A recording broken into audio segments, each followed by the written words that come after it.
ശ്രീമന്നാരായണീയത്തിലെ 78-ാം ദശകത്തിലെ ദ്വാരകാവാസവും രുക്മിണി സന്ദേശപ്രാപ്തിയും എന്ന ഭാഗം വിവരിക്കാം. അതിൻ്റെ സാരം ഇങ്ങനെയാണ്. അതായത് 2 ദശകങ്ങളായിട്ട് രുക്മിണി സ്വയംവരം വർണ്ണിക്കുന്നുണ്ട്, ഇതും ഇനി അടുത്തതും.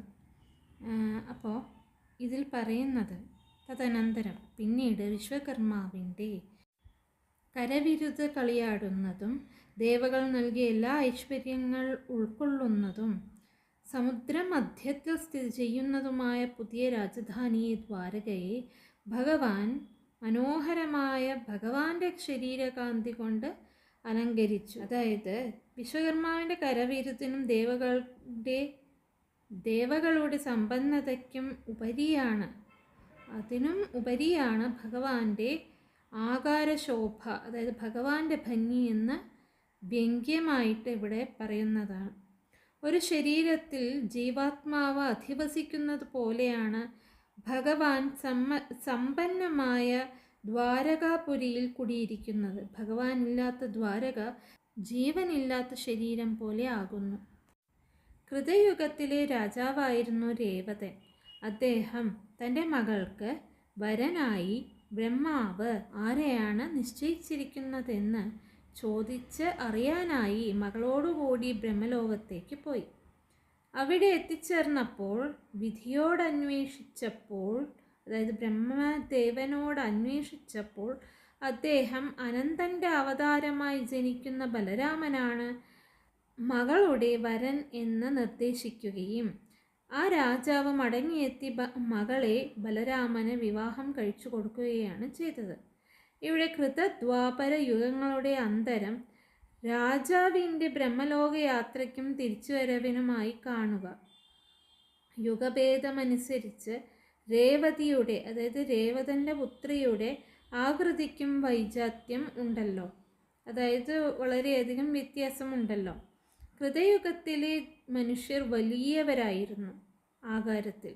വധുവിൻ്റെ മുഖം ദർശിപ്പാനാകാത്തത്ര ഉയരം കണ്ട് ബലരാമൻ രേവതിയെ തൻ്റെ കലപ്പ കൊണ്ട് വലിച്ച് താഴ്ത്തി തനിക്ക് അനുരൂപയാക്കി തീർക്കുകയാണ് ഉണ്ടായത്. ആകാരത്തെ അനുരൂപ ആക്കി തീർത്തു. ഇത് സൂചിപ്പിക്കുന്നതാണ് ഹലഭൃത എന്ന പ്രയോഗം. അങ്ങനെ രേവതൻ എന്ന രാജാവ് കകുത്മി തൻ്റെ മകളെ ബ്രഹ്മാവിൻ്റെ ഉപദേശമനുസരിച്ച് ബലരാമന് വിവാഹം കഴിച്ചു കൊടുത്തപ്പോൾ ഭഗവാൻ സന്തോഷിച്ചു കൂട്ടം കൂട്ടമായി എത്തിച്ചേർന്ന യാദവന്മാരോട് കൂടിച്ചേർന്ന് മഹത്തായ വിവാഹോത്സവം പുഷ്ടമാക്കി, അതായത് ആഘോഷിച്ച് ചെയ്തു.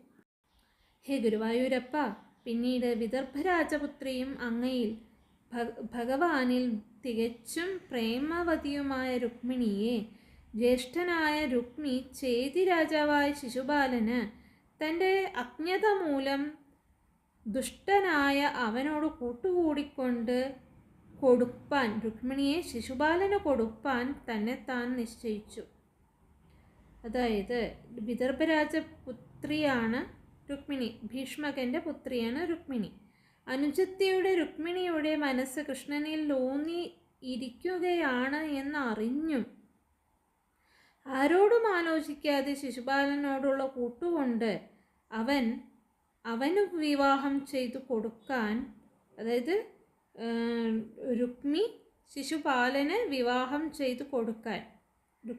വിവാഹം ചെയ്തു കൊടുക്കാൻ നിശ്ചയിച്ചു.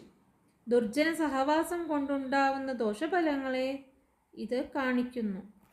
ഭഗവാനിൽ വളരെ നാളായി പ്രണയമർപ്പിച്ചു പോന്ന ആ രുക്മിണി കാരണം തൻ്റെ ആഗ്രഹത്തിന് തടസ്സം നേരിട്ടതിനാൽ ആകുലയായിട്ട് പരിഭ്രമിച്ചു. തൻ്റെ വേദന അങ്ങയെ അറിയിക്കുവാൻ, ഭഗവാനെ അറിയിക്കുന്നതിന് ഒരു ബ്രാഹ്മണനെ ദൂതനായി രുക്മിണി പറഞ്ഞയച്ചു. ഈ രുക്മിണി ഈ ജന്മത്തിൽ മാത്രമല്ല പൂർവജന്മങ്ങളിലും ഭഗവത് പത്നിയായിരുന്ന സാക്ഷാൽ ലക്ഷ്മി ദേവിയുടെ അവതാരമാണ്. ഇപ്പോഴത്തെ ബാലികാത്വം പരിഭ്രമത്തിന് ഹേതുവായി ലൗകിക ദൃഷ്ട്യാ ദൂതനെ വിടുവാൻ, ലോകത്തിന് കാണിക്കാൻ വേണ്ടി മാത്രം ദൂതനെ വിടുവാൻ അവസരം സൃഷ്ടിച്ചു എന്ന് മാത്രം സൂചിപ്പിക്കുന്നു ഇവിടെ. ആ ബ്രാഹ്മണൻ ദുർബുദ്ധികൾക്ക് ദുഷ്പ്രവേശമാണെന്ന പ്രസിദ്ധമായ ഭഗവാന്റെ രാജധാനിയിൽ ദ്വാരകയിൽ വേഗം എത്തിച്ചേർന്നു. ആ ബ്രാഹ്മണൻ സംസാര ദുഃഖം തീർക്കാൻ സമർത്ഥനായ ഭഗവാൻ താൻ തന്നെ ആദരവോട് പൂജിച്ചു സൽക്കരിച്ചപ്പോൾ ശരിക്കും സന്തോഷിക്കുകയും ചെയ്തു. ബ്രാഹ്മണൻ ഭഗവാനോട് ഇങ്ങനെ പറഞ്ഞു: കുണ്ടിനത്തിൽ രുക്മിണി എന്നറിയപ്പെടുന്ന ഒരു രാജപുത്രി ഉണ്ട്. അങ്ങയിൽ അതിസ്നേഹമുള്ളവളും മനോധൈര്യം നശിച്ചു പോയവളുമായ അവളാൽ പറഞ്ഞയക്കപ്പെട്ടതാണ് ഞാൻ. ഇവിടെ കുണ്ടിനം എന്നുദ്ദേശിക്കുന്നത് വിദർഭ രാജധാനിയാണ്. ഇനി രുക്മിണി സന്ദേശമാണ് പറയുന്നത്. അങ്ങയുടെ ഗുണഗണങ്ങൾ കേട്ട് വളരെ മുമ്പേ തന്നെ ഞാൻ അവിടുന്നിൽ അനുരക്തയായിരിക്കുന്നു. ഇപ്പോഴാകട്ടെ ചേതി രാജാവായ ശിശുപാലൻ എന്നെ വിവാഹം കഴിക്കാൻ ഒരുങ്ങി വരുന്നുവത്രേ. അല്ലയോ ഭക്തവത്സല, അവിടുന്ന് എന്നെ ഈ ധർമ്മസങ്കടത്തിൽ നിന്ന് രക്ഷിക്കണേ എന്ന് ലോകൈകനാഥ നിന്തിരുവടിയോട് ഇവൾ പ്രാർത്ഥിക്കുന്നു.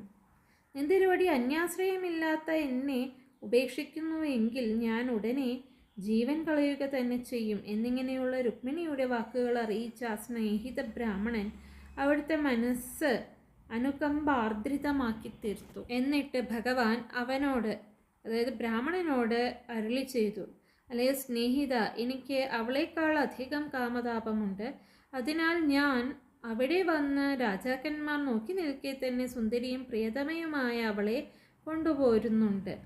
ഭഗവാനെ ഗുരുവായൂരപ്പ. ആ സമയം സന്തുഷ്ടനായ ആ ബ്രാഹ്മണനോടുകൂടി തേരിൽ കയറി ക്ഷണത്തിൽ കുണ്ടിനത്തിലെത്തിച്ചേർന്നവനായ ഭഗവാൻ എൻ്റെ എല്ലാ ആപത്തുകളും തെല്ലൊന്ന് ശമിപ്പിക്കണമേ.